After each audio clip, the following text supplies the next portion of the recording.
Basketball, this game is for us all. From Seattle down toward the Keys, this game is you, this game is me. Cats, dogs, and steer, either tree. This game is America, so sing it loud with me. College football forever.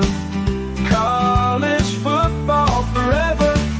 Downtown LA, Starkville City. 1 week you're up next, take a dip. Run the rock or let it rip.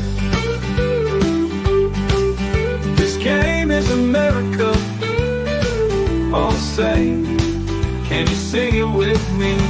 We just stepped on her feet with a hot-tail moving across her nose. Whoa, Nelly! College football forever. College football forever.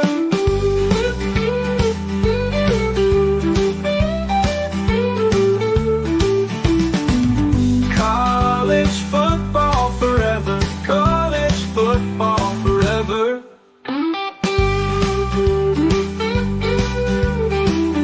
College football is a year-round discussion with these two. Here's JC and Morgan. Mike Morgan of ESPN and JC Sherbert of 24/7 Sports have you covered. Beginning right now.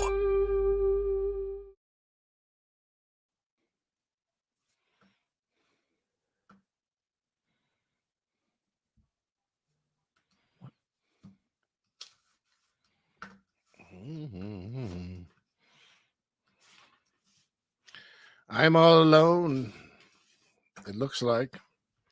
This is the JC and Morgan College Football Show 365. I guess I'm just here by myself. Phil has gone away. There's Mike Morgan. I'm sorry. I don't know what just happened. I just froze. Me either. I was like, wow. I was like, I looked up. I went to hit a button on YouTube to make sure our audience gets that, and saw that. We were not there. But, it's all good. As if Bill Gates is not an evil enough man. I put all this money into, because I tried, for those of you who are Apple snobs and you know who you are, and I get made fun of all the time, and I don't care. I have a Droid, and I will have a Droid till I die, JC. But I did used to have MacBook Airs, and they just kept breaking on me. Maybe I just beat the crap. I mean, I travel a lot, so they're in my bag a lot, but maybe I just beat the crap out of them. I don't know. So then I switched over and joined the dark side and gave Bill Gates more of my money. And I keep buying these Surface Pros. Mm-hmm. Yeah. And so what they do is, for those that have this, I don't think it's like this on Apple. They just decide every now and then you need updates, right? And they want you, they'll let you click, well, I'll do it later. But basically, if you don't do it when they want, certain things just won't work. So on another show yesterday, everything was working fine, but my camera wouldn't work. So I had to get the updates before my camera would work. And then it's always something. So anyway, we're good now, and we'll be fine the rest of the way. And we're back. Yes, episode number 268 of JC and Morgan, if you're scoring at home or if you're by yourself. We got a lot to get to. You know, we love the off season on this show because we always get busy on the guest front. One of our favorites, of course, friend of the program, Tom Luginbill of ESPN. You know him, you love him. For many years, much like JC, one of the pillars of the national recruiting community. And he does have to go to Bristol to cover the second National Signing Day. But now Lugs is involved in a ton of stuff. He was on the ACC Primetime Game of the Week, and we just love talking ball with Lugs. So we'll do that. We'll also bring back the Fiver Dimer with Lugs. He's always got thoughts on that as well. So we'll for those of you who love the Fiver Dimer, I always get people, why don't you do Fiver Dimer?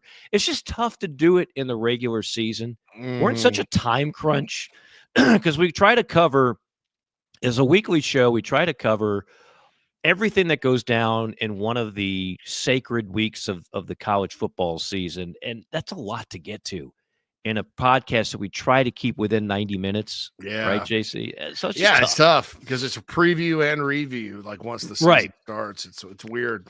Yeah. So it's Or just, it's yeah, there's a lot. It's like going to the Golden Corral. it's like, it's like Can't going to can't eat it all, brother. can't eat it all. What a great date place if you really want to impress your future missus. Take her to the Golden Corral.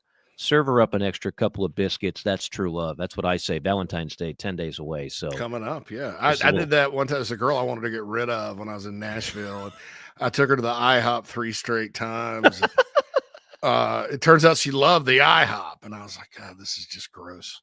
Anyway. That's like a Seinfeld episode. George is That's a George Costanza. it's a George Costanza because he wants to extend his unemployment benefits.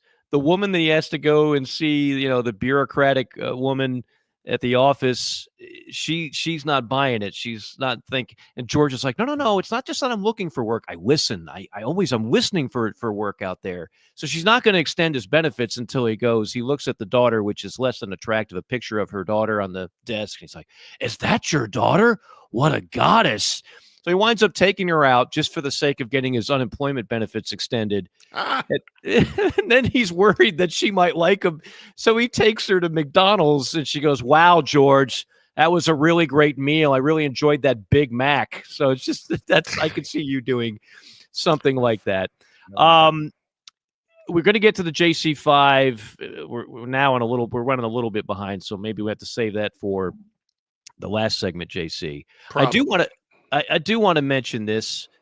So the college football playoff came and went, and I don't live in a world where everything is perfect. I know the people that spend valuable time just ripping the playoff to shreds as if we had some perfect system with the BCS for 20 years and then the 14 playoff.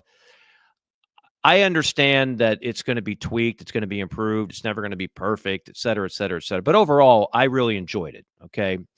And the other, there's so many concerns that you would hear about. We can't do it in a playoff because this, that, and the other. And one of them was, and I always was very sensitive to this one, because you and I don't pay to go to games, JC. You and I have chosen a profession. We've been very fortunate that when we go to games, it's typically on a press pass, right? So I've never wanted to put myself in a situation where I'm not sympathetic to people that they have to spend their hard-earned money on a thing like following their team in a college football playoff and just say, well, too bad, because that would be hypocritical because I'm not actually paying for it. So when I would hear those things, I'd be like, well, that is one interesting point. Like if you're an Ohio State fan, let's just say, for example, and you wanted to follow your team throughout that run to a national championship, that's a lot of money. That's a lot of money. How many people can do that? Well, I'm going to tell you who did it. So my wife just happens to have a very good friend who I've met, Nikki and her husband, Josh, and they live in northern Kentucky. And I don't think they'd mind me saying this. They're in the casino business. They don't own a casino. Like they're literally like working tables and stuff. They're hard-earned working Americans. The point of that being is they're not just like made of money, right? So if you're made of money, yeah, you can go to all these games, no problem. Every school's got those big whale boosters. Well, these people, Nikki and Josh, don't have that. They're like most of America, just working, paying bills. And every now and then they want to follow their favorite team and see them in person. So how does this couple from northern Kentucky, huge Ohio State fans, like massive, they go to a road game every year. They were there for the 2014 national championship under Urban. They know the player, not personally, but they know their stuff. They are all in. Nikki and Josh are all in. So I have their itinerary following the Buckeyes en route to a national championship. So the first game was a home game, but they don't live in Columbus, so it's not really a home game. That's 120 miles one way. $315 a ticket. Okay. You go and you stay in a hotel one night, and then you drive back after the game. That's the first game to watch them blow up the Tennessee Volunteers. Now they're at the Rose Bowl. Ohio State is. Well, what are you going to do for that? That's 2,200 miles. Well, you buy a plane ticket. Now, they're very smart about this. They're not afraid to go on Frontier, Spirit, Southwest. Whatever it takes to get there, damn it, they're going to see their Buckeyes. So there's another $280 a ticket. That's actually not that bad. $280 a ticket to go across the country to the Rose Bowl and see their Buckeyes. Now, the hotel, you don't stay right near the Rose Bowl if you don't want to spend like big money. They find a hotel in Rancho Cucamonga. You ever been to Rancho Cucamonga, JC, in your myriad of travels? Yes, there's a Ronald Powell, who was the #1 player in the country, signed with Florida, had signed with Urban, played for Muschamp, had a lot of injuries. I believe he was from Rancho Cucamonga. I think it's in the Inland Empire, but it's I think Lugs would know more than me on that, but it's not LA. I mean, it's out where in what they call the Valley, or maybe the Valley. I don't know. It's 40 minutes away is all I know. Yeah, but it's a lot of great football players come out of Rancho Cucamonga. Rancho Cucamonga. Okay, so hotel and Rancho for $260 a night for 3 nights. That's 40 minutes away from the Rose Bowl. The flight was $737 for 2 round-trip flights. The rental car was $150 for 3 days. The ticket's $280 a ticket. That's I said $280 for the flight. I was wrong. That's $280 for the actual ticket, which is less than I thought it would be, to be honest with you. The flight, again, was $737 for 2 round-trip flights. So that's about $370 a ticket. Hotel, $260 a night for 3 nights. Boom, pick up another win. Life is good in Buckeye Nation. Well, now they got to go to the Cotton Bowl. What do? That's 1,000 miles one way. They wind up driving to that one. So they drive to the Cotton Bowl. $330 per ticket for the Cotton Bowl. Hotel was $350 a night for 2 nights. Again, they had to drive because, remember, that's when the weather was just horrific. So their flight was canceled. But originally, the flight was $340 for 2 round-trip flights. Gas to drive to and from Texas, $400. $400. So now you've gone this far. You're not going to miss the national championship game in Atlanta, are you? Of course not, they said. Nikki and Josh are like, we got this. How far is it to go from northern Kentucky to the Benz in downtown Atlanta? It's about 500 miles. How much were the tickets? Okay, this is where it gets a little... You're going to wince at this. $2,800 per ticket. Ouch. That ain't 50-yard line either. A lot of corporate money goes into those tickets. People that don't even... It's like Super Bowl. You think everybody that has a expensive ticket is a fan of the Eagles or the Chiefs? No. It's just like a prestige thing. Big money. You just got to be there. So $2,800 a ticket. The hotel, not too bad. $320 a night for 2 nights. Gas to drive to and from Atlanta, $200. This, of course, does not include alcohol, meals, activities, which they did in each city. So you're into 5 figures. When you add all that up, that's over $10,000. And you know what? When I asked if they would do it again, I'll tell you what Nikki told me. Abso-frickin-lutely. Because they love their Buckeyes. And it's a national championship. And that is their entertainment. And there's nothing that they find more entertaining than following their favorite team en route to a national championship. So even with a playoff and even with all those road trips and all that money that they had to spend, these are hardworking people. They're not made of money. They're not trust fund kids. For them, it's big smiles on their faces as they walked out of the Benz with a national championship. Just thought I'd share that to give a little perspective on what some fans go through to follow their favorite team. You cannot beat the passion that we have in the sport of college football. Amen. All right. I think Lugs is in. So Lugs is in. Speaking of passion, can we sneak it? Do you want to put them in or now, or do you want to sneak a quick break in? Let's get a break. Let's get a quick break in, and then we'll get we'll be right in. in. Hang tight, Tom. We'll be there soon. Hang tight. Lugs on the other side. We'll be back, JC and Morgan. Low on energy? Struggling with inflammation and poor digestion?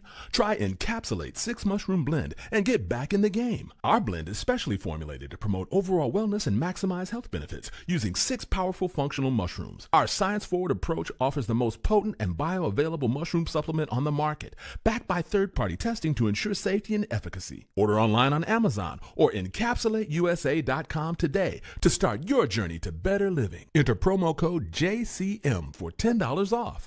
Mike here for our friends at MG&A Wealth. It's never a bad time to have someone on your side for all your financial needs. You need a trustworthy partner who has a true understanding of your situation in order to help you with smart and practical solutions. Since 1984, MG&A Wealth has helped their clients manage not just their wealth, but their lives. Today, as a nationally recognized wealth management firm, their team of pros remains dedicated to serving your best interests with an emphasis on personal attention and customized solutions. MG&A Wealth has clients all across the country, and they all get results. Don't put it off any longer. Call our friends at MG&A Wealth at 954-289-9000. That's 954-289-9000. MGAwealth.com is the website. They do more than manage wealth. They help manage lives.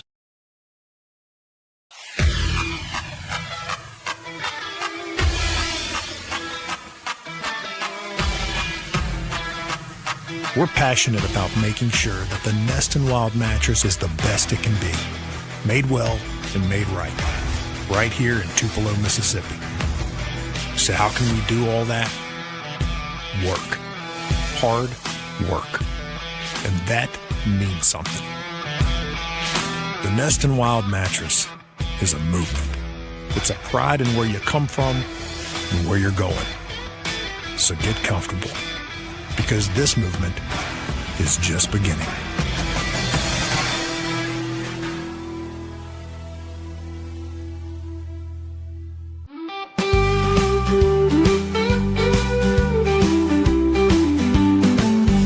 This is JC Morgan on the Chief Sports Network. College football forever.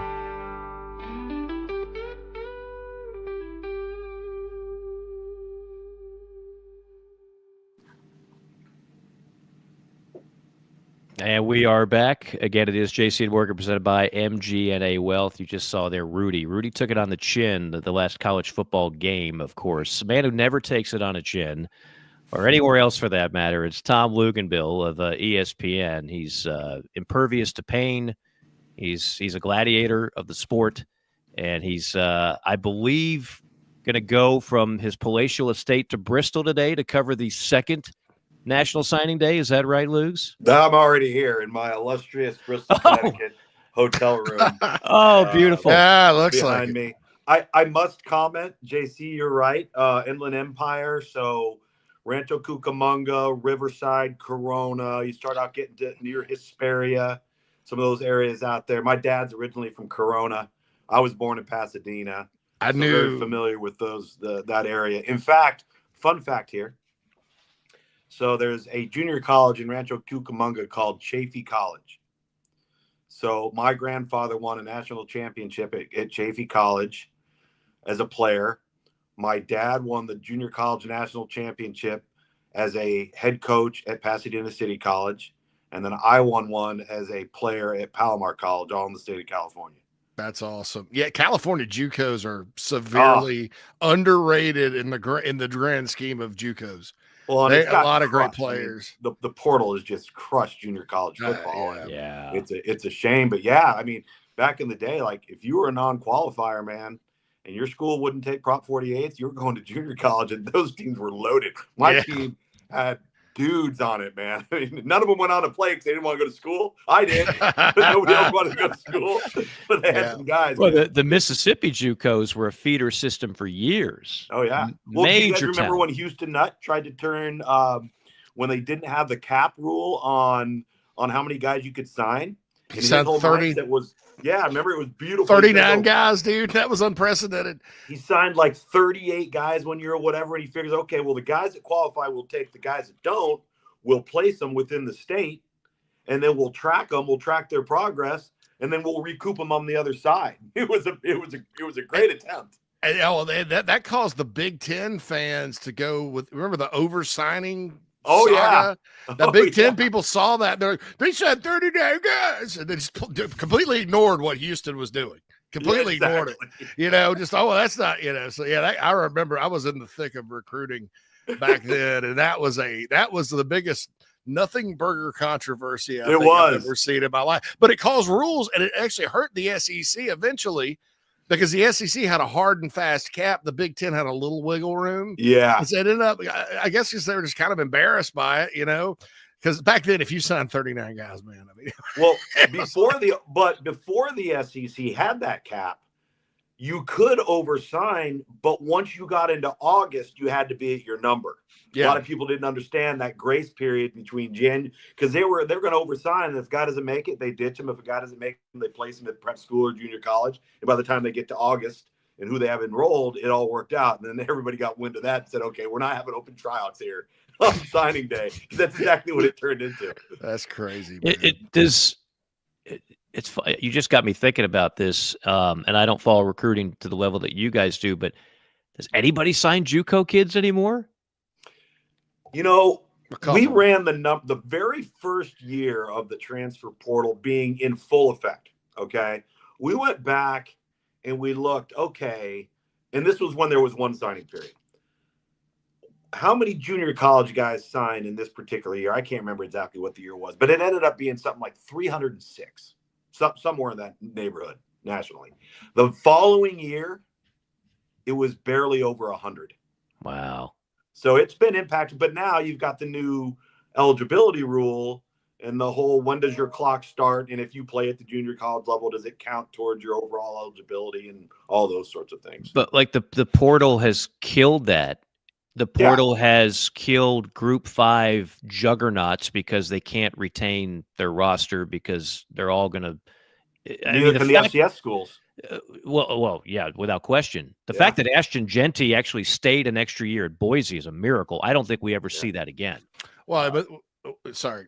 Yeah, no, with FCS, if you notice, and if part of it's because a lot of the schools like App and Georgia Southern all chased, I call it chasing the Camellia Bowl because they were winning the national championship.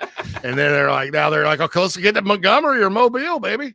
But the power center of FCS football is in like Montana and North and the Dakotas, like that part of the country, not exactly known for putting out football talent, right? Well, not developed football talent. Right. What they've done is they've gone and identified the guys, and for the most part, in a little bubble with nobody to interfere with it. And then all of a sudden, if that guy becomes a redshirt junior or what have you, and he's out there now there's some risk that he could be gone. But you're right. There's plenty of players. They're just not play right away players, because if they were, they would have gone to Wisconsin or Minnesota or somewhere else. They do a heck of a job there, man. I mean, it's. Have you guys ever been to a game in Montana? No. No, my friend went out there when they played. Was it Montana? Yeah, I played Furman last year. Dude, it is the LSU. Imagine an LSU game day environment for a night game in Baton Rouge versus a ranked team. That's what Montana home games are like. Yeah. Freaking awesome. Man. Unbelievable. The wife and I finally we went to Yellowstone this past summer. So we spent time in Montana and spent time in Wyoming and all that. It's fantastic. It's I can understand why now, because Montana's got a ton of people moving there. Well, Montana and Idaho, because Idaho, living, no question. Yeah. It's just like if you didn't have the winters, those states you'd see mass migration to those states. Oh, sure. For all the reasons. Here, like myself, you can deal with the winters. Yeah, you can do that. I'm not wired for that. I mean, JC now is, because he's in Chicago. He's like Old Man River over there. Grizzly Adams. Look at JC's background here. What is that, a grand piano? Is Liberace coming over? Hey, look, no, it's Liberace. I know. That's awesome. Billy Joel, Elton John, and Liberace. Yeah, I mean, holy smokes! No. We're gonna call him Rocket Man from now on. Nah, it's not even. That's just a photo. I didn't have a chance. My background that I have for this show had Rudy and Brutus Buckeye on it, and I was like, well, we're past that. And then I ran up against it today, and I was like, The other one's like a brick wall, and I look like Max Headroom when I put it up. So I just decided to go a little fancy today. You know, I like it. Fancy. You got some stone in there. Looks like a it's amazing. Yeah, the curved architecture in the doorway. Yeah. He'll be having a glass of rosé later on. What about yours? What are you making breakfast behind your head?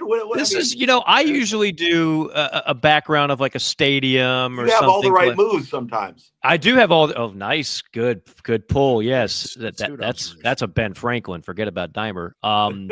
But today I just decided to go old school, just natural kitchen background. Okay. Maybe I'll cook up an omelet for you guys later on in the segment. We'll see. You just never know what's going to happen. But yeah, I got to give you credit for your shirt too, Lugs. The Coors Banquet shirt with the yeah. It's who likes Coors Banquet? Steve Spurrier. That's Americans. Americans. Yeah. But Coach Spurrier, they always talked about it when he was at South Carolina. Like, he's got that Coors Banquet after the game. Oh yeah, Coors Banquet, baby. So there you go. Steve was a Coors guy. Steve was not. I did a coach's show with him years ago, and it was Blue Moon was his go-to on that. Well, that's a Coors product. Did you know that? I did not know that. Yeah, Coors makes Blue Moon. And so many of the beers you think are from Mexico are made in America. Yeah. That's a whole other subject together. We'll get to the national signing day because I know you've got to cover that today. We'll give you a plug for that for those that want to get the maximum out of that. Although what? I know. Well, that's the key. I didn't want to steal your. I don't want to take. Hey, I'm here in a hotel room in Bristol, Connecticut to cover what is essentially the extended verbal commitment portion. Right. I think I've been in that same hotel room for various seminars. It's every bit as luxurious as I remembered it. But yeah, I mean, I don't want to rain on your parade because you're going to do TV today and talk about this thing. But it so much of it now is people are more concerned about who did everybody get in the portal, and the actual big signing day was way back when in December. So how much meat is left on the bone? Very little. Obviously North Carolina, because of the coaching change and Bill Belichick, they've got some work to do, and they've done a pretty nice job, retained the quarterbacks, added some offensive and defensive linemen. But really, I think it's more about FCS group of 5 schools that are rounding out their classes with the leftovers, if you will, to some degree. But what's happened, and it's really more about the initial signing period in December, is that it used to, as JC will tell you, when you signed the letter of intent, like it meant something. It was a contract, and you were arriving on campus, and your next 3 to 5 years were going to be there unless something strange or weird happened and you decided you wanted to transfer. Okay. Well, now if you look at college football, guys, 50 to 60% of these kids that are signing won't even be with these teams within 18 months to 2 years. Is that the raw number? Is that, are you just spitballing? It's close to that. The quarterbacks is over 60%. Wow. Over 60%. And so what we're looking at is something on paper, right? And it looks ideal. But now the question becomes, how do you keep everybody happy? And how do you retain everybody? You talk to coaches, it's identify, recruit, and retain. All right. Well, now you can identify. That's the easy part. You can recruit them like you always have. But it's the devil in the details, right? Because not everybody's playing with the same deck of cards now that we're in a pay-for-play model. And people say, no, we're not. It's name, image, and likeness. No, it is not. Name, image, and likeness is not what we are doing right now. Right. This is not name, image, and likeness. So the question is, who has the resources institutionally to maintain order with your high school recruiting classes that you sign? How many of them can you keep? How can you keep them all happy? How do you keep them all engaged? It's darn near impossible unless you could be at some of these programs that have, I don't want to say unlimited resources, but they've got the resources to compete against any wolves that might be coming in and tampering. Because at the end of the day, that's college football's biggest problem right now. You can name 10 different things, and I guarantee you, if tampering's not number one on the list, you're looking at it the wrong way. It's the single biggest problem in college football right now. I think it's hard too. I mean, next to impossible, like you said, Lugs, because So somebody needs to go look at Georgia's outbound portal classes the last 2 years. Mm-hmm. And everybody thinks this is the Georgia Bulldogs. They're a great program. Thought Kirby did a great coaching job this year, by the way. Sure. As an aside, they recruit as good as anybody from the high school level, all that. I talked to somebody that's close to that program that's off the field that said, man, we may lose like 39 players because Georgia can't, they can't keep all these blue chippers happy. And there's two ways to make them happy: playing time or money.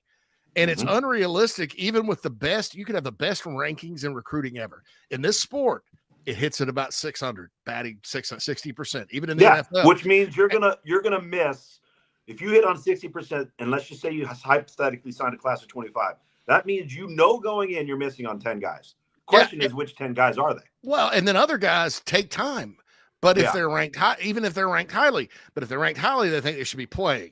And so there's some entitlement there, and then you throw the money into it. I almost would go look for in-state sleepers, guys that are kind of have an affinity for my program from that bottom third, instead of stacking all these blue chippers. You're like, you got a guy that like look, in 2 years, this guy's 6'7", 260. He's a tackle. He plays basketball, averages 13 points, 10 rebounds a game in basketball. He's not going to be ready right now. But he's from Oconee County, Georgia. And he grew up Georgia. He loves Georgia. And he's not going to leave. He's not going to leave. And in 2 years, you're going to have a player that's just as good as going out to Arizona and signing the 5-star. That may be kind of the out-of-the-box thinking that some of these staffs have to do. And your programs like Georgia and Alabama around the country, compared to, people don't understand this, compared to the Texas schools or compared to like Ohio State, they don't have the resources that those other schools have. You'd think in the SEC, everybody's rich. They're not. Yeah. And that's going to be a challenge, because the assumption out there is it's Alabama football. They should be able to go get anybody they want. Not really. Not really. So it's going to be interesting to see how it all unfolds as far as roster construction. The other thing in all of this, if you're looking at it from the player side, is I think the players are looking at it from the wrong perspective. I had a conversation with Kevin Steele when he was the defensive coordinator at Alabama 2 years ago. And I asked him, how is the portal impacting you guys? He goes, well, for us right now, for our group, it's not impacting our 1s and 2s. Our competitive depth. What's happening is our 3s and 4s that we didn't ever have to worry about, that we could bring along, we could develop, they would eventually play for us. Those kids are the ones that we have to worry about now, because they're going to get poached because they realize that maybe they're not good enough to play right now as a true freshman or a true sophomore or a redshirt freshman at Alabama. But if they go to school A, B, C, D, and E, they are.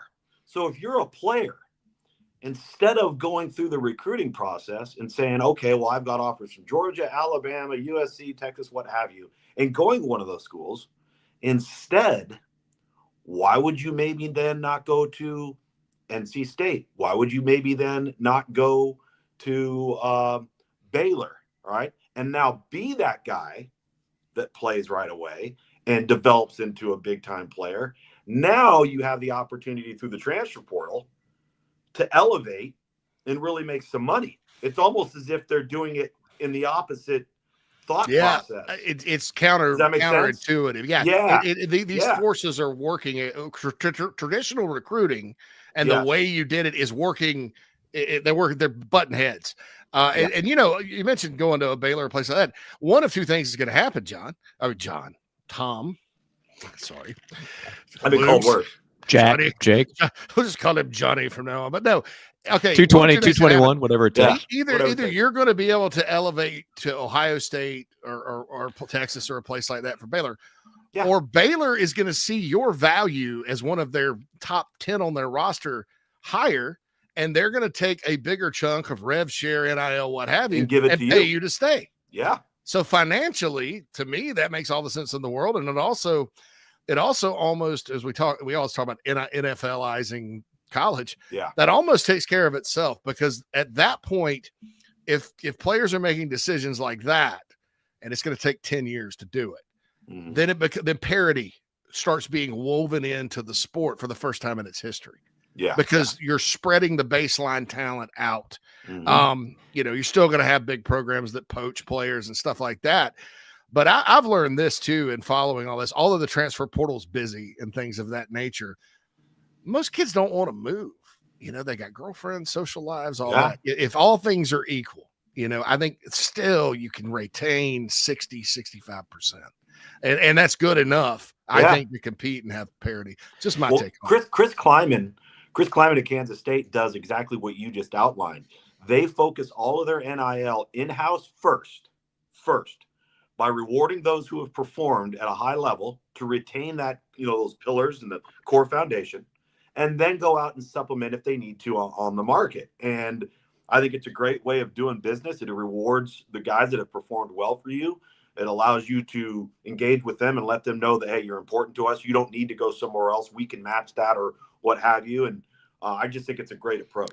So by the way, Clemson also does that. Clemson, that's Dabo. Everybody thinks smart, but they take care of their guys first and foremost. So yeah. Parenthetically, this is the best audio you've ever sounded. So we need to put you in that hotel more often, Luke's, because last time you were terrific, but your audio was really up. Yes. And so today you sound crystal clear and beautiful and fantastic. It's beautiful. So with all that being said about the moving parts of the portal, and I know what you're talking about, tampering, I've actually ran into a couple guys this year, like literally on the sideline of major games. And I was like, what? I was introduced to one of them, like, what do you do exactly? And he's like, well, I represent players. He didn't use the term agent. Yeah. So what are you doing here? And it was a key SEC game. I'll leave it at that. And he said, well, I'm looking at a couple guys and they're looking to relocate and I'm going to facilitate that. Like that's what, so technically the coach can't tamper and call the player directly, but what they're all doing is going through a third party, and that third party, his job, he's like a broker. It's like, okay, I'm going to get you from school X to school Y for an extra $250 a year. Yeah. And then they take a cut. Obviously, there's always going to be some skin in the game for them to do all this. And these are just like these like 28-year-old guys. These aren't agents. These aren't registered attorneys. These aren't registered with any board that you would have if in any professional sport representing a player through a collective bargaining agreement. Right. The whole thing is so despicable in terms of what we've turned into here. And it's like, I think I said this to you guys before. Can you imagine if the NFL was run like college football right now, it would come crumbling down within 6 months. Would not last. It's not sustainable. Well, that was always the laughable thing of, again, JC and I talk about this all the time. Like, there's some people that truly love college football, as the three of us do, and want the health of the sport to maintain its best optimal health and sustainability. There's others that are like, man, players just got a raw deal and F the system and I just want to see the players get more money and the coaches get too much money. They don't give a what about the health of the sport or being sustainable. They just look at college football players being victims of a grander scheme. And it's like that's their whole political viewpoint, and they disseminate that and put it through the lens of everything goes through that lens. They could give a crap less about this thing being sustainable, which it's not. You talk to every coach, and they all tell you the same thing. Yeah. This is ridiculous. It doesn't work, and you would never run the NFL like this. Yeah, you never run any business like any this. Business, of course not. No. So clearly, stuff has to be done, and we'll see if it can be done. I know they keep making strides. I don't want to get too bogged down on that because it frustrates the hell out of me. I got a good rule of thumb for all players listening out there as far as how to pick your agent, because there's a handful. Some of the legitimate agencies have gotten involved, and those are generally, I've dealt with some of those people with NIL, and they're actually good people. They're actually fair. They understand market value, things like that. So if you go to their social media and you've never heard of them before, and their agency sounds like they found the first GoDaddy web address that sounded cool and bought it and put up a blog, and they have a picture of themselves in front of a private jet looking at their cell phone, stay away from that guy. That's a good rule of thumb in general. These dudes will do that. They're like standing in front of a private jet, like, oh, with their earpiece in, and you're like, that guy's a complete loser. Don't go with that guy. They're all want to he's taking 30%. They're all want to be Drew Rosenhauses and kind of have that look and image of, we're just making it rain over here. That's what we do. So with all the changes and every other moving part, at the beginning of the playoff, I picked Ohio State, not because I'm some wizard of football knowledge. I just looked at a team that after they spit the bit against Michigan, whatever they needed to do, they righted the wrongs, they exercised the demons, and I just would – I didn't bet on it, but if I would just put my money on clearly to me what was the most talented team.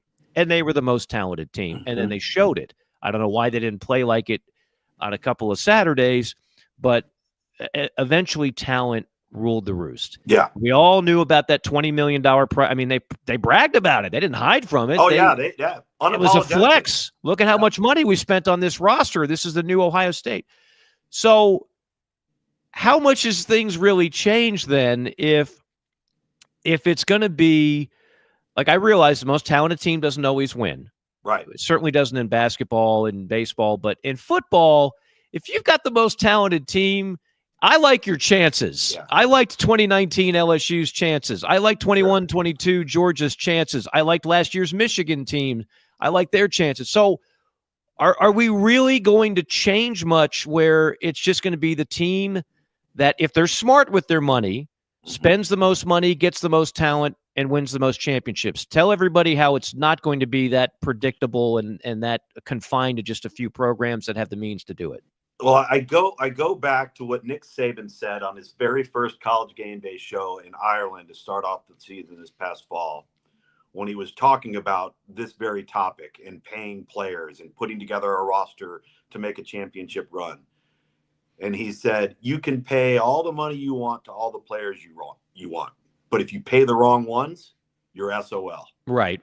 That's a great line. Where you've got to give credit to Ohio State and the decisions they made and who they targeted, because those guys had a collective goal in mind, and that was for a national championship. And if you're going to push your chips to the center of the table, we're going to bring all of these components together, there has to be one common vision and goal, which is extremely difficult to do, more so now than ever before, because we're in this me, I era of what can this do for me? How much money can I make? Nobody cares about the team anymore. It's not important to the team. A guy comes in and he transfers in July, like Matt Sluka at UNLV, and he decides he's just going to up and walk away. You talk about paying the wrong guy.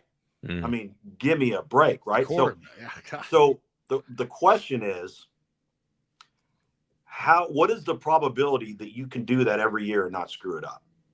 Right? Because you're going to miss on a personality here, right? You're going to have some selfishness in this spot. You're going to have a guy get hurt that, and with Ohio State, everything kind of came to fruition at the right time. They got hot at the time they needed to. They gelled together. They had unselfish people. And when you talk about a guy like Caleb Downs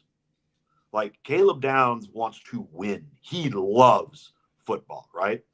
And so I think that's where Ohio State deserves a lot of credit. I don't know if teams can consistently do that every year without having a miss, on a guy or two that could have a significant impact on whether or not you pull it off. So it does become about prior relationships that you've had with a player that you're targeting in the portal, so that like you have a background with that kid, that your probability that he's going to pan out is really, really high because you have an intimate relationship going back to maybe when he was a sophomore in high school. I think where the mistakes will get made is when people try to go out and get what they turn to be high-profile guys or somebody that's out on the market, and they don't know them.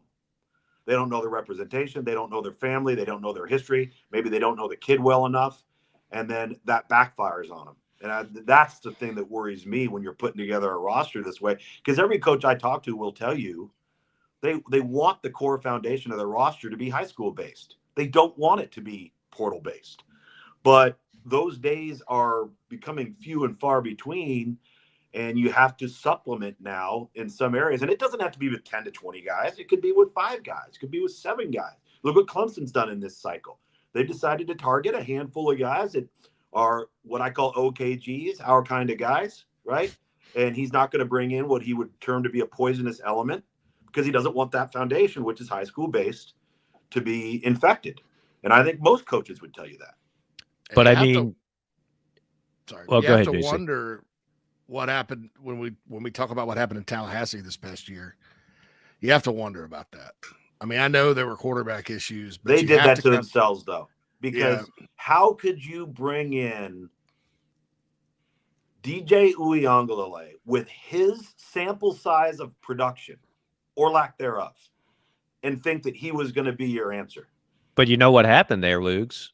They missed out on Cam Ward. They got outbid, simply put. They knew Cam Ward was a better player. Anybody, we could get somebody in middle school right now Well, to how about evaluate Diego this. Pavia? How about Curtis Rourke? How about a lot of these guys? No, but those are less productive. It's huge. Yeah, I mean, guys. they made mistakes, and on paper, everybody was praising that portal class. DJ's a 57% completion rate guy. Yeah, 57% in today's college football game. I'm sorry, man. You're not an accurate player. From what I was told, they really thought they were going to get Cam Ward, and then when they didn't, when Miami's sugar daddy or whichever, I don't know, one of them's behind bars. I don't know how they did it, but once that happened, it was like, oh crap, now what? And I mean, like, we can all look at Diego Pavia now. I'm not going to sit here and tell you that I knew a 5'11" kid from New Mexico State was going to become one of the biggest stories in college football this year, or the Rourke kid, who I think was from Canada originally, right? From Canada, but he was remarkably productive at Ohio. Really right at Ohio. And you and I have done several MAC games. We're team action. Yeah. But what these coaches want, the big time programs, they don't want to take a little bit of a gamble on that guy from a smaller school. They want the shiny toy. I mean, even Ohio State. I mean, he wasn't the sexiest quarterback, but he's a guy that did it at a Power 4 school and was productive. And was very productive, right? And obviously it was a win. And so these programs are going to go after. I think the day and age, we may never see a national championship team win with like a freshman quarterback again, because coaches want the shortcut, at least at that position. They could say they want to develop and they want their own, and part of that's true, but what they really want is a guy that they know is a proven commodity under center, that gives that they don't have to sit there and teach on the job, right? Sure. I mean, the portal quarterback or the transfer quarterback phenomenon, I guess it's a phenomenon. It's kind of started before the portal even. With you look at all like Kyler Murray and going and Baker Mayfield at Oklahoma. Yeah. Lincoln Riley was kind of the Pied Piper. Joe Burrow winning the national championship like he did. People forget he was at Ohio State. Right? Yeah. So I'm with you. I can't rule it out that his freshman quarterback won't be good enough to do it at some point, but Mike's right. They seem to be kind of going for the chip shot there. They want guys that have played. They want guys that have played, and if they've watched them play. But I think there's a difference between having played and then having played consistently well. Right. That's where I think Florida State got it wrong. Now, in defense to some degree of DJ Uiagalelei with the Florida State situation, is the timing of it was horrible, because every single transfer portal player they had on that roster that led them to an undefeated regular season in 2023 all left at the same time. Right. So Jaheim Bell, Trey Benson, Johnny Wilson, Keon Coleman, Braden Fisk, Jared Verse. I mean, I could go on and on and on. They all left at the same time. Yep. All of them. So that wasn't the perfect recipe for success for a guy like DJ. No, without question. He's Tom Luginbill with ESPN, now at a random hotel in Bristol, getting ready to cover the second National Signing Day. Overall takeaway from the playoff: good, bad, indifferent? What do you think? Listen, I liked it. I enjoyed it. Does there need to be tweaks? Yes, because I think we need to start seeding 1 through 12, best to worst. I do not believe that a Boise State or an Arizona State should have gotten a first round bye. Agreed. And if you seeded, top to bottom, you would avoid that. I don't think that any type of playoff format going forward is one where you'd want to see a team that's earned a bye have to play in Oregon, have to play Ohio State in their first game. Like that. That's not how that's supposed to work either. That doesn't work. That doesn't happen in the NFL. And so I think that it's going to be interesting to see what direction they take this in. But listen, everybody talked about the blowouts in that opening week, right? People have a short memory of the college football playoffs. I know. Every semifinal game outside of a handful for the entirety of its duration of a 14 playoff was a blowout. What did you think was going to happen when you added less talented teams? Right. And many BCS title games were blowouts when it was 1 versus 2 in quotation marks. Exactly. So I think it'll all work itself out. I do find it interesting now how commissioners and conferences are trying to figure out how to avoid having their best team play in the conference championship game. Yeah. And I'm not so sure that when we talk about seeding, that eventually, not that we diminish the regular season or that we don't give it credence, but the committee eventually saying, hey, listen, if you won your championship, great. If you played in the championship game and you lost it, fine. If you finished third, okay. And that's that. But we're going to take what we think are the best 12 teams, 1 through 12 right now, and not allow for an earned bye due to conference affiliation or conference championship. I think that's the direction we might be going towards. The obligatory State of the Union ACC question, now more than ever that you're on the ACC primetime game of the week. They just extended with our employer, which I would have to say overall is a win. However, if you look at the TV revenue, what the SEC and Big Ten are making compared to the ACC, and I'll throw the Big 12 out there as well. Too. Yeah. There's still a major gap. So a year ago when we had this conversation, part of the big storyline was Florida State and Clemson hiring every lawyer imaginable to get out of the league and to get out of the contract, and that clearly went nowhere. And now here we are, and some of the same concerns are still there. So you're around that league as much as anybody now. What are people saying about how they feel about the overall structure in place with the ACC in contrast to the Big Two? Well, it's been relatively quiet, but it's the same issues that we've been talking about the last couple of years, right? You just outlined it. When it comes to revenue share and the piece of the pie, I know that there's been some discussions, I believe, about, tipping the scales to the most successful programs or the brands within the conference as it comes to revenue distribution to make it more attractive for teams to want to, stay within the confines of the conference and then create a competitive, I guess you could say a competitive balance top to bottom. The better you get, the more money you make. I mean, that type of scenario, if you get into a kind of a capitalistic view of it, but I don't know what the answer is to close that gap necessarily. And is it at the end of the day, doesn't it kind of come down to performance, right? As with everything. I mean, you could make the argument that while the Big Ten makes more money per university in their revenue share, the conference top to bottom outside of 2 or 3 teams was really down. Like the Big Ten Wisconsin was disappointing. Michigan State was down. Michigan was disappointing. You can kind of, Iowa did what Iowa does, but Southern Cal. Yeah. Southern Cal was Washington went backward.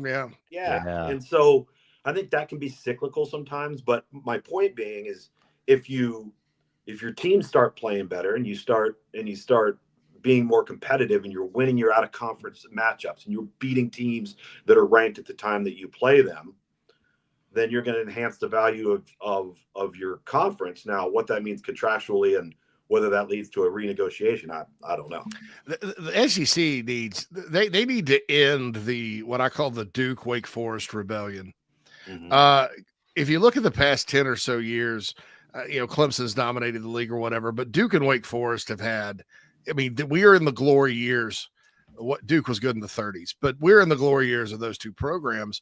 They saying for football? For football, yeah. They need to stamp that out because there's really no reason why North Carolina shouldn't be good at football, or Virginia, which we've seen, or Virginia Tech, or Miami. You're right. Georgia Tech should be good in the ACC. Louisville already is. I think SMU is going to be a force to be reckoned with. They got more money than all of them, and the recruiting base.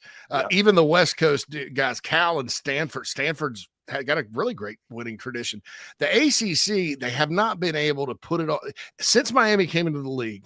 And remember, this is a league that moved their conference championship games to Florida and put the Canes and Knowles. And I'm thinking they were going to get that matchup every year. They ended up with Virginia Tech, Boston College 2 years in a row, and Georgia Tech, Wake Forest in the 2000s. And that bad boy went back to Charlotte, right? But Pitt has been good through the years. There's all these. Syracuse has Jim Brown and Donovan McNabb played there. These schools there have a chance. They just don't, like, vast swaths of them are down at the same time. And then some of the schools that don't really have their tradition end up benefiting from that. And you have this weird league that looks weak outside of a couple of teams, in my opinion. Yeah, and it's really not. You just outlined it. There's good football being played. I think there's a ton of parity. And I think, as with anything, if you hit on a quarterback, it gives you a chance to be pretty successful. We saw that with Syracuse. We saw that until they got banged up and injured early on with Pitt. But when you don't and it backfires on you, then it affects your entire football team. The job that Dave Clawson did at Wake Forest is probably a job that can never be done again if we maintain this current era of college football that we're in. And he was unapologetic about it when he had his exit press conference. He goes, "We can't compete in this landscape. It's not sustainable for us if we're expected to go and win this many games or compete at this level, but we can't keep our players, and we're a developmental program, and we identify them and we recruit them and we develop them, they become somebody, and then they leave. How are we supposed to sustain that?" And he's not wrong, right? Gus Malzahn, I guarantee you, is saying the exact same thing at UCF. Chip Kelly, the exact same thing at UCLA. And a lot of it is institutionally based. You talk about Stanford and Duke. Duke, if you maintain a 3.0 or you've earned your degree, they'll take an incoming transfer. Stanford will not do that. Oh, interesting. So Troy Taylor at Stanford has remarkable challenges in front of him because he doesn't get to just go out and get into the landscape like everybody else. Yet at the same time, he's expected to compete, right? Well, those two things don't mix. And but you're right. Miami, Florida State, Clemson, North Carolina, NC State. Those are programs that you should be sitting there saying, all right, 9-10 win teams every single year. Because if you've already got Duke doing it, and you just had Syracuse doing it, and maybe Boston College once every 4 years or so is capable of doing it, then you have to be able to depend on those other quote unquote blue blood type programs, not all of them, but ones that have proven that they can get there. They have to do it every year. They need to be up, and all that. So, that's crazy. A couple of things. Number one, Troy Taylor, remember Street and Smith's magazine back in the day? Yeah. Cal quarterback. Cal, I didn't know. It was. I thought he did a great job at Sacramento State. Unbelievable job. Thought it was a good hire.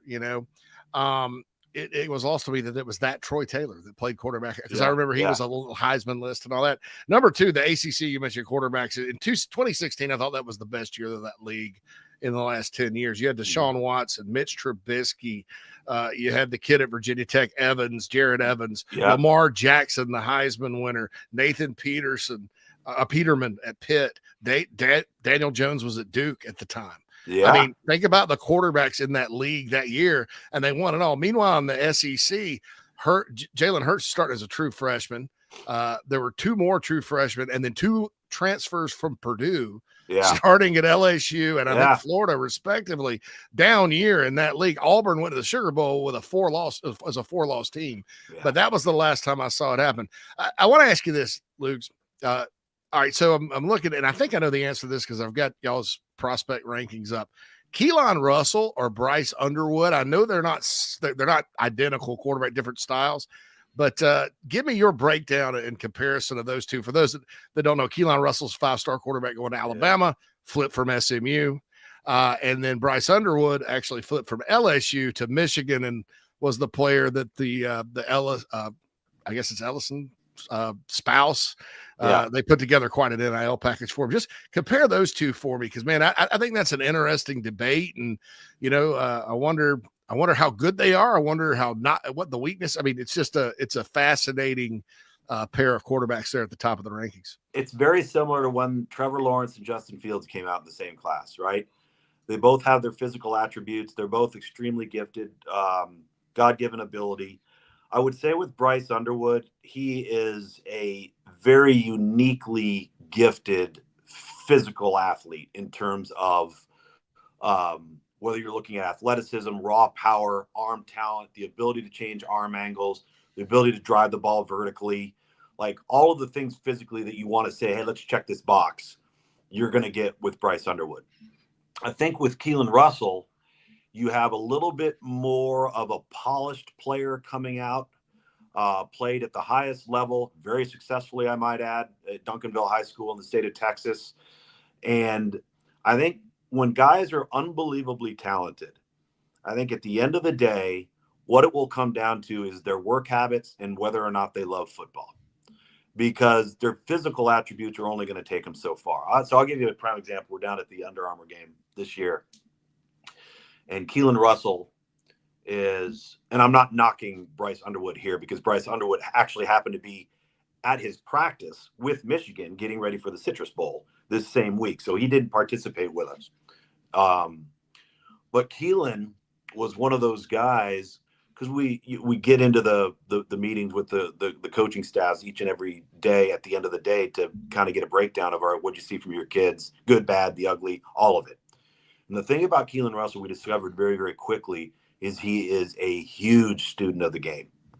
He had a stacked booklet of just nothing but writing notes and learning and understanding, and would be in the room watching film in the morning before. This isn't an all-star game. This doesn't matter, right? I mean, but the work habits and the attention to detail when it comes to theory of the game and knowledge of the game, I think is something that Keelon Russell really has in his favor. I also think he's very reminiscent of a right-handed version of Michael Penix. And if you're going to take that type of skill set and put it in Kalen DeBoer's offense, I think we've already seen those results, right?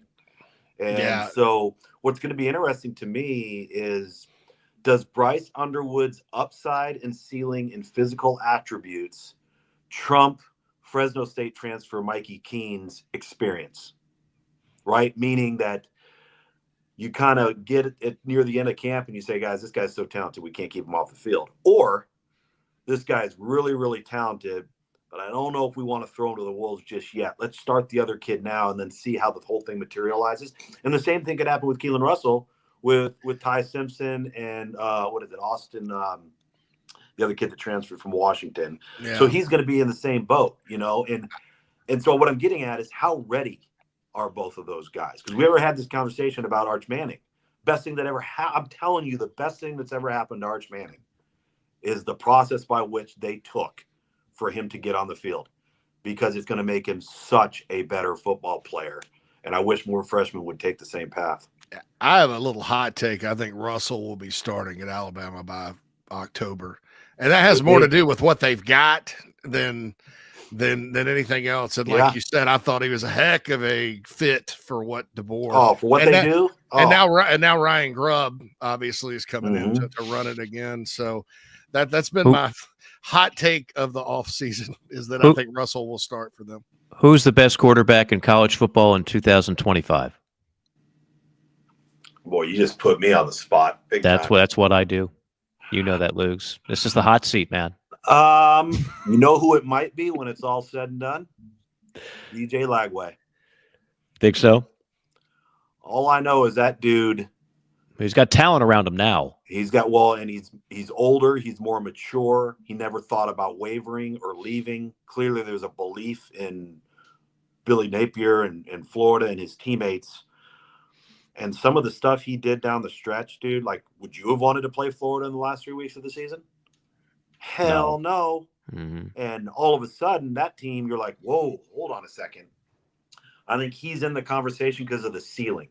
His ceiling is just so ridiculously high, in my opinion. Yeah. I think Garrett Nussmeier, while he doesn't have the same ceiling, he has that Baker Mayfield riverboat gambler gunslinging mentality. I love that. I gravitate towards that. I really do.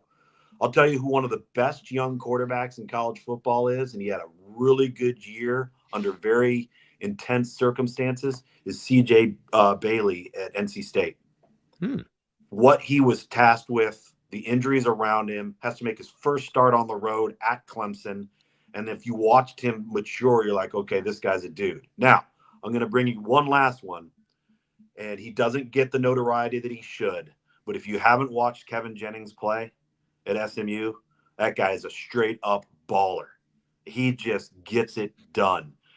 As a runner, as a passer, like the whole 9 yards. I think what he did on the field is going to lead to a good offseason for him, and it will have much more notoriety coming this August. Yeah, I mean, he's the biggest reason why SMU got to the playoff. Yeah, absolutely. When they made that change after the BYU loss, and then next thing you know, I mean, he's really, really good. Yeah, Best back shoulder thrower of any quarterback I saw this year. Which is a great route to run. Almost impossible for a DB to cover. One of three things is going to happen. It's either going to be a catch, an incompletion, or a defensive pass interference. So nothing's bad. Exactly. All right, let's have a little bit of fun on the way out, and then we'll let you get back to putting on makeup and talking about what's left in the realm of recruiting. Fiver Dimer is back, baby. People have been saying, "Where's the Fiver Dimer?" It's hard for us to squeeze this in during the regular season, but we can do it in the off season. I've got 3, and then you, being the astute guest that you are, you said, "Hey, Mike, I don't just come here for a free lunch. I got my own 3 I'm adding to the equation." Right. That's why we love Luke's. All right, let's start with the 3. I didn't get a heads up on Luke's 3. I mean, I just got it this morning. Well, he texted me, so I texted him back. He's got to put you on the text. We don't prep for these. You want just top of the cuff reaction, okay? Right. Save it for the air. Yes, I like the natural JC reaction on all of these. And I can tell you right now, one of yours, Luke's, I never even saw, but that's okay. That's why it would be the neither category. All right, I'm coming off the top rope. Carlito's Way. Neither. Whoa! Neither. You didn't like it? Thought it was woefully disappointing. Oh my goodness! I love the concept of it. I remember when it came out. Goodness. I remember seeing the previews and the trailers going, wow, this is going to be really good. And maybe it was because, you know, Goodfellas had already happened and you had that Goodfellas way. But if you told me that I had to choose between Donnie Brasco and Carlito's Way, it's not even close. Well, I love both. Yeah, I mean, if you're if you want me to, I mean, I love Donnie Brasco. We'll do that on another episode. So 5, seen it 5 times, 10 is 10 or more. Right. I would literally have to say 1. I've seen that one time. So that was a one and done. You hit it and quit. One and done. Hit it, JC? I've never seen it. Although I had a big crush on Penelope Ann Miller back in the day. Oh, yeah, from Kindergarten Cop. Kindergarten Cop. I was about to say that, dude. She was hot in Kindergarten Cop. Yeah. Just not a Tuma. You know. All right, you guys are killing me. She was in something recently, too, as an older lady. Yeah, she played Nancy Reagan in the Reagan movie. That's right, yeah. Oh, that was her? Yeah. I saw that. I didn't even know that. Okay. Nancy Reagan. Okay, you guys are killing me. I mean, Carlito's Way is a dimer. It's Pacino, peak Penn, who is a whack job in real life, but you can't deny the fact that he's got acting chops beyond belief. Yeah. I mean, you don't even recognize him. Yeah. He plays like this balding lawyer, curly hair. Yeah, but he's so good in that. Leguizamo plays Benny Blanco from the Bronx. Better than you actually like the movie. Well, yeah. I'm not going to say it's the best plot in the world. You know, the guy that did it's the same guy that did Scarface. Yeah, The Michael Mann, screenplay. right? Or no. Brian De Palma. Brian De Palma. De Palma, Brian yeah. De Palma, that's right. No. But no, I mean, shoot, Carlito's Way. That's a dimer to me. All right. When you got Luis Guzman and Luis Leguizamo, Guzman, yes. Luis Guzman, funniest role ever was in this movie called Waiting. Dude, first of all, Waiting is one of my top 5 comedies of all time. Amazing. The goat. We can't do the goat here. Oh, the bat. The other guy. He's pretty good in Boogie Nights too. Jack, man, He's what am I he's talking probably about? one of the best character actors ever. I love that guy. Oh, Guzman's great and everything. All right, so we differ all across the board. One no see, one and done. It's a dimer for me. If it's on cable, like in a few hours, and I come across it on the remote, it's locked. It's absolutely locked. All right, The Town. Oh, that's a dimer, without question. Dimer, without question, and also may have the greatest scripted lines between 2 actors of all time. When Ben Affleck walks in to Jeremy Renner, and I'm paraphrasing, he says, I need your help. We're going to go hurt some people. Yeah. Don't ask me who, don't ask me why. And then Jeremy Renner goes, whose car are we taking? Yeah. Oh, Renner's great. I mean, Renner steals that film to me. So good. I tolerate Ben Affleck in that film. I love Renner in that film. And Affleck's the only guy that's from Boston that can actually do an awful Boston accent, which is part of the reason why it's just a 5er for me and not a dimer. It wants to be Heat, which I think we all agree is a Ben Franklin. I don't think it's quite in that category. JC, what say you? Ben Franklin, it's one of my favorite movies. But you both made excellent points that I was in my head. It's beautifully written.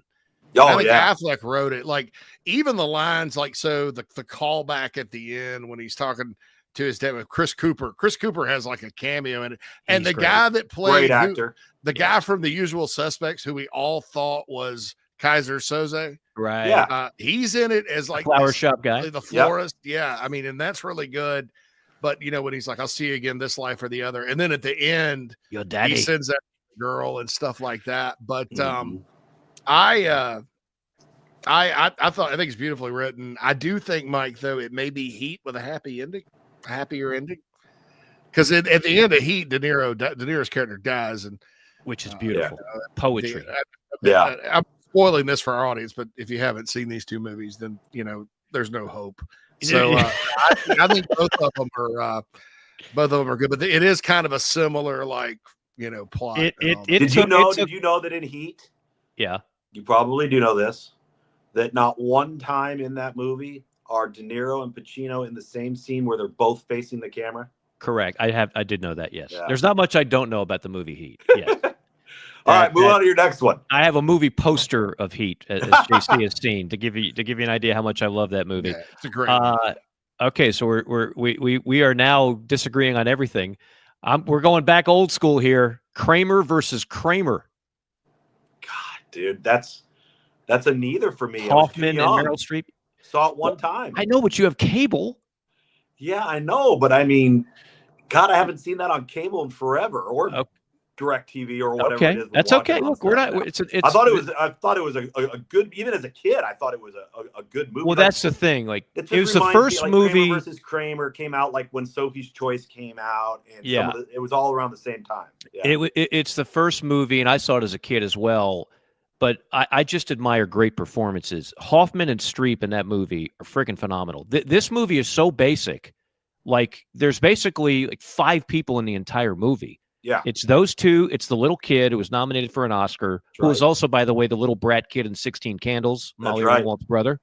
And it's the attorney, the attorneys, and that's about it. Yeah. I mean, there's no bells and whistles to this movie. It's just great acting, and it's the first movie to deal with divorce and child custody. And if you've either been through that, or you know how you have friends that have been through that, and you feel their pain, and this movie deals with it, I thought, about as well as it could. So for me, it's a dimer. JC? How is it a dimer if you're not even old enough for it I've to be a seen dimer? it once. You haven't done it around enough years. For I wasn't born when The Godfather was made. Does that not make it a dimer? But you're comparing Kramer versus The Godfather? No, I'm not doing that. But like Jaws, you and I were infants when Jaws was made. That's like Ben Franklin on steroids, right? Absolutely. I've seen Kramer versus Kramer once when I was 5 years old. Me too. Okay. There you go. All right. I'm alone on that's okay. I'm alone, man. I'm okay with this. 2.5 when it came out. All right. I don't know if my mom was trying to tell me something and foreshadow then. But she made me watch it one day. That and we watched The Parent Trap right after that too. That was weird. I think your mom was sending a lot of messages. She was trying to kind of communicate with me. Yes, she was giving you a message. All right. Gone. Now we go to the Lugs 3 in closing. Gone, Baby Gone. This was a one and done for me. Hit it and quit it. What? This is with Affleck and so I put this on the list specifically because it's the very first movie that Ben Affleck directed. And if you have looked at the movies he's directed, he ain't made a bad movie. Argo.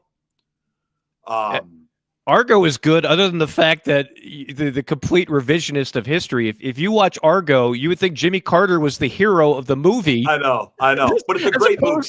It's a great movie. It is. I like Argo. Like, I like as a Argo. director, he is fantastic. Yeah. So I put that one in there because a lot of people don't even know about that movie. It's really good. People know Argo was nominated. No, not Argo. Gone, Baby Gone? Yeah. No, I saw it in the theater. It in the theater, and like anybody who's ever dated a crazy person, you can't help. It's almost like the modern day Fatal Attraction in some ways. Yeah. I'm not going to be ignored, Dan. So it's neither for you. It's a one and done for me. Okay, I'm not saying it's bad. It's just not something I'd want to rewatch. Interesting. You know what I mean? JC? Unmute myself here. It's a 5 for me. I thought it was a heck of a movie. It is. I think you're confusing it with Gone Girl, Mike, too. Oh, I am confused. Gone Baby Gone's about an abduction. You're confusing with Gone Girl. I'm sorry. Now, Gone Girl is a guide to dating when you're in your 30s. That's Gone Girl. Okay, so already. Ben's not actually in it. He just directed it. No, okay. I'm thinking of Gone Girl, which Ben stars in. Yeah. This has Morgan Freeman, Michelle Monaghan, Ed freaking Harris is in it. Really? And Ed Harris is awesome. Casey Affleck is in it too. Ed Harris is the man. Okay, so forgive me. Thank you, JC, for picking up on that. Thank you, JC. I have not seen this. Oh, wow. So I have not. No, because that cast, I would remember this. I did not see Gone. You got to pick it up sometime. Dude, you got to pick it up tonight. How long ago did this come out? Sit down. 07. Yeah, it was his first ever directorial debut. I saw it in the movies. It was good. Okay, it was really good. I apologize. I'm not qualified to answer this. I've got the wrong movie. I think it's a first on Fiber Timer. All right, here's my second one. All right, and I'm a big Christopher Nolan guy. Yeah, The Prestige. I didn't see it. Oh, I just wrote it down. I'm gonna watch Christian Bale, Love Hugh him. Jackman. Good. Scarlett Johansson, Rebecca Hall. Okay. What is the plot? And Michael Caine. Michael Caine? Dude, just go watch Michael Caine. Prestige. But here's what I have to tell both of you. Don't get distracted. Don't get drunk. Don't step up and walk into the kitchen and do something. You have to. It's a lot like The Usual Suspects in the sense that you have to pay attention. Yeah.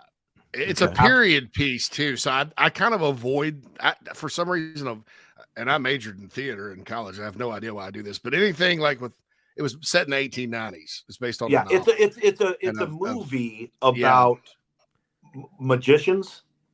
Yes, but there's a whole nother 2 to 3 layers in the whole thing, and that's why you got to pay attention. Have you seen it, JC, or no? No, I wrote it down to watch it because I saw the previews and magicians and the fact it was a period piece kind of turned me off. It's fantastic, but you got to pay attention. I want to report from both of you. Wow. This sounds like something that I should have watched. And Yeah, it's It Christopher Nolan. sounds to me, Yeah, Luke, dude, like I you're love that. doing an intellectual flex here. Like JC and I are doing more superficial movies, and you're coming with period pieces and magicians, and you want everybody to know that you're a theater person. You're an avid reader and I'm a theater mezzanine person. guy. He's Luke's is a good plot guy. You Yeah, cover no, college listen. football. Recruiting will do that to you. You have an Yeah, that's appreciation for plot. Yeah, if you want a story, you want to be kept guessing. Yeah. You want to be entertained. Uh-huh. Prestige has all of that, and the Okay. acting and the story and everything's phenomenal. Okay. Right. Okay. All So right. now I'm gonna last. give you an easy one. Here's my This easy is a one for the layup. third one. All right. Now I don't. JC hasn't been prepped on this. All right.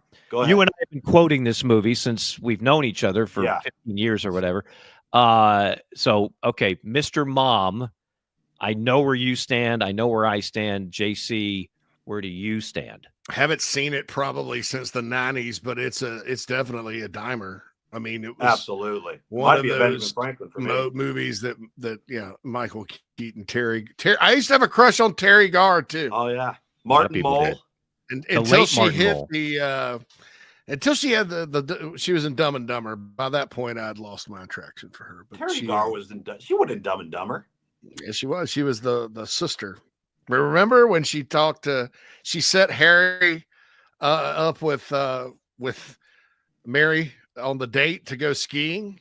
That was and she was like, she needs to get out of the house. What do you say? Yeah, she was in Dumb and Dumber. I forgot about that. I didn't know that. Yeah, she was Lauren Holly's sister in the movie, or sister-in-law, something like that. Yeah, we didn't know her as long as we had Lauren Holly, we were good. Yeah, I didn't, but I've seen Dumb and Dumber probably 100 times. But that's But I remember when she was in Mr. Mom, I was like, that's a very attractive lady. I was hate, but, I am so proud of myself today because I just gave you guys homework on two phenomenal movies. I gladly accept your assignment. And Mr. Do I even have to say for me, Ben Franklin could rewrite the script if you want me to. I could quote the entire movie on Mr. Mom. Mr. Mom, yeah, just freaking phenomenal. Michael Keaton. Michael Keaton and Tom Hanks were on a similar trajectory. They were both stand-ups. They got into acting. They they were taking whatever role. It'd be like, hey, here's a cameo on Alice or Happy Days. And then they started getting bigger and bigger roles and became megastars. I would have put all my money on Keaton. Technically, Tom Hanks, Oscar Tom Hanks, would have finished with the better career by Prestige. But I loved me some Michael Keaton. Gung Ho, very underrated movie. Gung Ho is fantastic. Very underrated movie. I mean, Michael Keaton, the founder we've talked about. I mean, he's been good in just about everything. But Mr. Mom was his breakthrough. Yeah, that was that or Night Shift. Night Shift might have been Night Shift. Yes, Night Shift put him on the map. Both directed by Ron Howard. First R-rated movie I ever saw was Night Shift on HBO when I was Fonzie. Not nearly old enough to see it. Okay, I'll accept your homework assignment, Lugs, but I want you to give Carlito's Way another chance. I will give it another view. In fact, you know what I might do? I might download it for my plane ride home on Thursday morning. There you now see. It's all coming together, and we're all helping each other by doing that. Exactly right. All right, when are you on today? When can we see your shining face? We're 2 to 2:30 today for College Football Live, and then we're, I think, 2 to 3 tomorrow on the actual signing day. Is that E2 or E1? I don't know. Or EU? I never care. I just kind of show up where they tell me to be, and as I tell people, they all pay the same. Hope the doors are unlocked and let me in. Yes. Who? Craig Halbert, or who are you with? Yeah, me, Craig, and Matt Schick. And the Schickster. Okay. Yep. That'll be must-see TV. Lugs, we always love having you on. You always bring it. You come out of the pen. You're throwing 99, and you just keep gassing it. You're painting corners. You're getting guys out on the reg, and we thank you for it. And my audio was good. And your audio, without one time did we have to say, Lugs, could you get closer to the mic? Could you do this? Could you? You were terrific today. We got to put you in a 3-star Bristol hotel. Progress. Yeah, awesome. Enjoy that breakfast buffet in the morning. Yeah, we'll do. Try the hash browns. All right, Luke. Be well. Tom. Thank you. He's Tom Luginbill, everybody, joining us here on the show. And he's always great, isn't he? I mean, Oh, love Tom. He he's is just fantastic. he's the common college football fan in so many ways that just, and again, you guys cross paths for years on the national recruiting front. And then I got to Yeah. call my first game with Lugs. My first year at ESPN was 2009, and we called a MAC game together. I think it was like a Miami of Ohio or Kent State or something, and just kind of Yeah. stayed in touch ever since. And he's awesome. Yeah. 09, 07, 08, 09 was kind of when I was working with him with recruiting at ESPN myself. It was one of the best professional experiences I've ever had. Yeah. Was working when I worked for somebody. Now I Right. kind of do my own thing like many do, but working with him and ESPN and just kind of I don't know, maybe I'm kind of a little, because I wasn't a TV guy. It's like, well, I work for ESPN. That's crazy. Yeah. I wore the jackets around and stuff. I was like, Yeah, man. that's cool. But Very cool. he was always, he's one of those people that's like, extremely down to earth, nice, realistic, but also shares his opinion. And you always respect it, even if you don't always agree. He says it in such a way and backs it up that you know where he's coming from. And it was Right. just always the most he mentioned Craig Halbert, who's one of my favorite people too, Billy Tucker, David Geisler, all those people I worked with in that little part of ESPN, which included, I never met Todd McShay, but that was that Scouts Inc. that was part of that.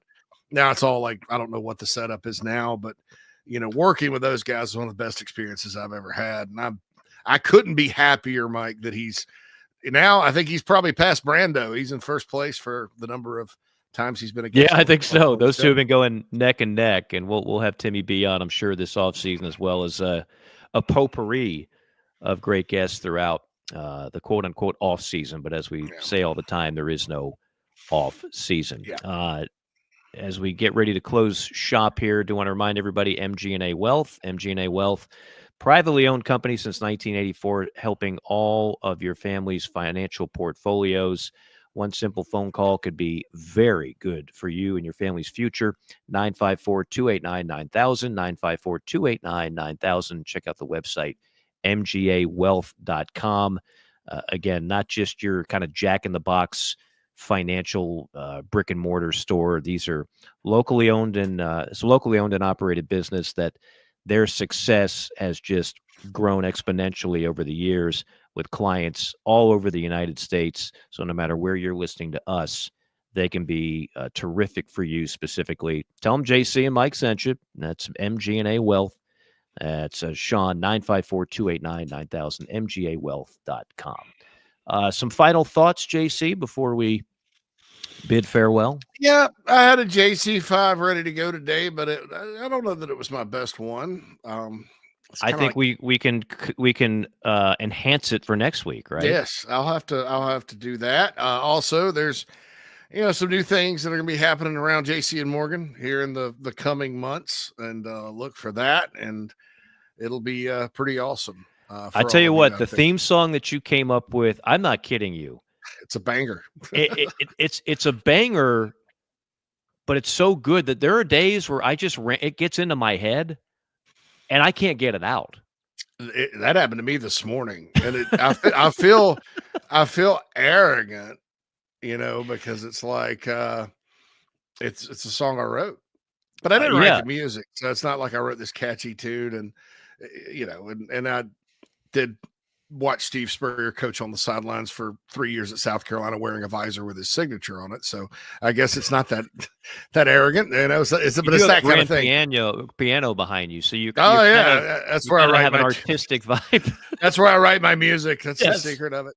But no, it's a good one. And it's got some significance now and moving forward. So we'll see what happens. But I certainly, appreciate that. And you mentioned MGA Wealth. I may my wife has a need for something like this here in the near future, so I may actually give them a call, and there we go. have her give them a call, and maybe we'll have a testimonial for Sean and his group down there. Certainly appreciate the sponsorship. Yeah, no doubt.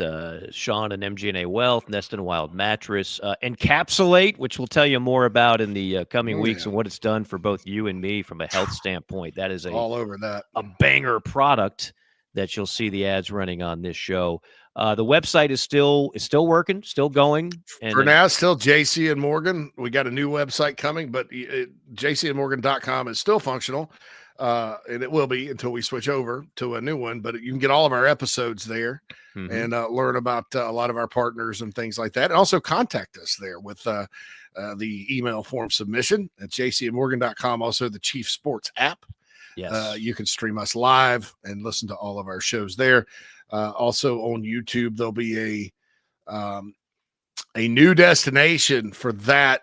It's not leaving the old destination on Chief Sports South Carolina where we stream it, but there'll be another YouTube option that you can catch our smiling faces on in the near future. So lots going on behind the scenes with JC and Morgan as we move into 2025. I love it. Year number 9 and counting of this show. And as always, we thank you. I know most of you can't watch it live or listen to it live, but for the many that do, whenever you do, we thank you for choosing us, and we'll continue to bring the heat each and every week here on JC and Morgan. Thanks to our producer, Phil Mad Dog Mullinex, for JC, for Mike, and for, yes, our special guest, Tom Luginbill today. We will see you next time. So long, everybody. We say goodbye till next week on JC and Morgan.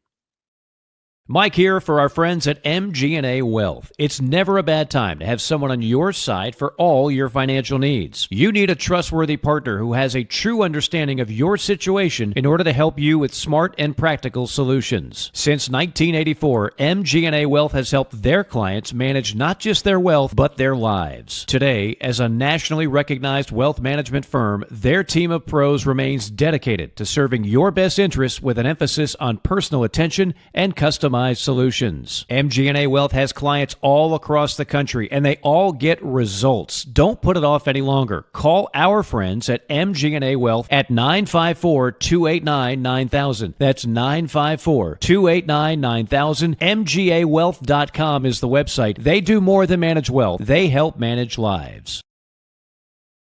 Blow on energy? Struggling with inflammation and poor digestion?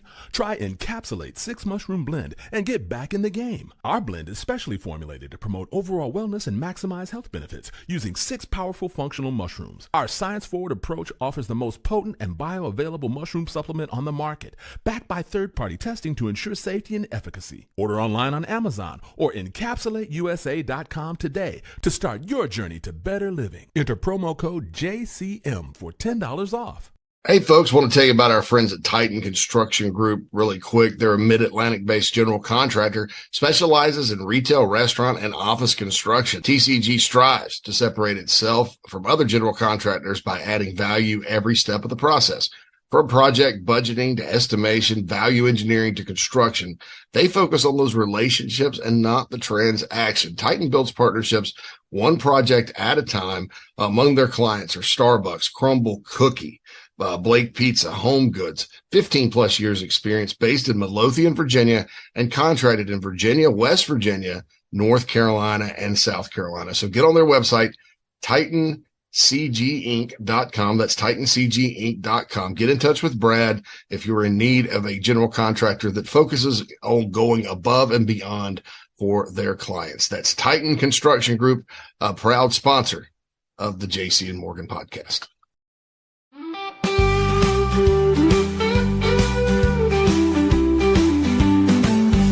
This